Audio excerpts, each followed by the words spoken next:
Hey viewers and friends, slasher fans, Andrew back at you with another slasher review, and being this time of year I thought it was appropriate to review My Bloody Valentine. Now this is a Canadian slasher film from 1981, so one of the earlier entries into the 80s slasher genre, and this one centres around a group of miners who are getting ready to celebrate Valentine's Day. 20 years prior to the main events in this movie, a tragic mining accident happened where a lot of miners died.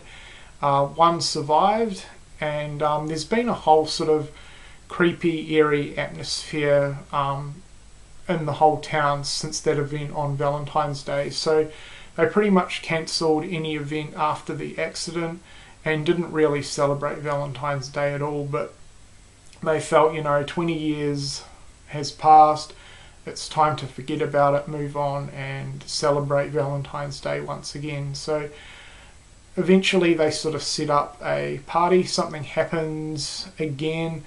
They pretty much have come to the conclusion that the town's cursed, so they ban all Valentine's Day events, pretty much shut down the town. However, a new group of miners who now work in the mine decide, they're really wanting to celebrate Valentine's Day, so they decide to open up the mine at night and host their own party. Of course, big mistake, as they start getting killed off one by one. So that's essentially the storyline in this one. I absolutely love this slasher. It's always been one of my favourites, and it was actually one of the first individual non-franchise slashers that I checked out. And it still absolutely remains as one of my all-time favourites. I love the kills, really good, fairly high body count as well. But what I most love about this movie is just the eerie, creepy atmosphere that's not really often found in other slashers. It's a very serious slasher film, and it's got a really interesting and solid storyline. Really well paced, great characters. This is not a cheesy slasher movie, and in a lot of ways I feel that it was quite ahead of its time.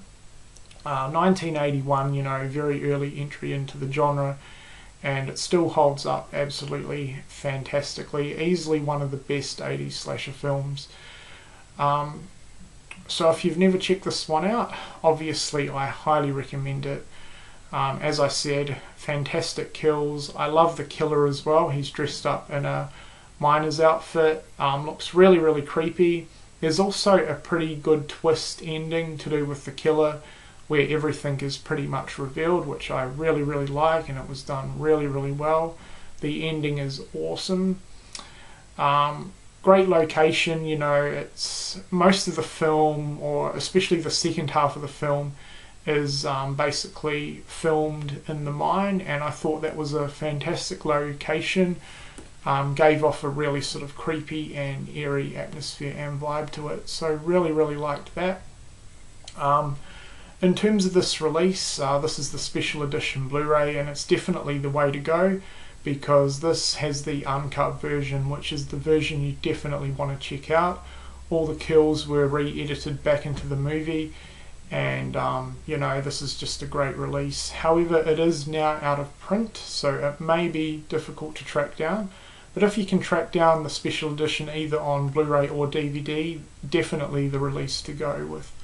So, being one of my all-time favourites, My Bloody Valentine gets a score of 4 out of 5. I'm sure most of you slasher fans have probably seen it, but if you haven't, you need to check it out. So 4 out of 5 for My Bloody Valentine. That's been this quick review. I hope everyone's had a great Valentine's Day, and thanks a lot for watching.